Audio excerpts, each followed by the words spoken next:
కరీంనగర్ జిల్లా హుజురాబాద్లోని సింగాపూర్ కిడ్స్ కాలేజీలో seniors junior students మధ్య బెట్టింగ్ చోటు చేసుకుంది.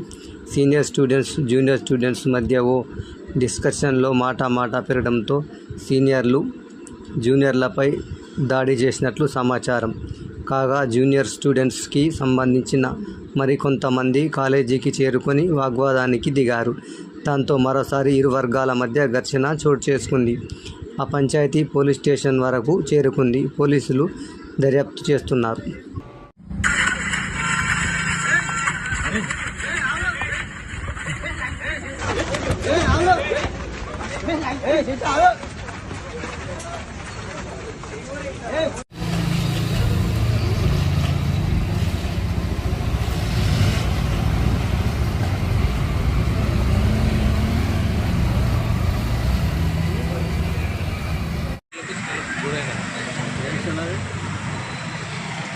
క్యాజువల్ ఉంటాయి కదా లోకల్ లోకల్ ఉన్నాడు అంటే వేరే స్టూడెంట్స్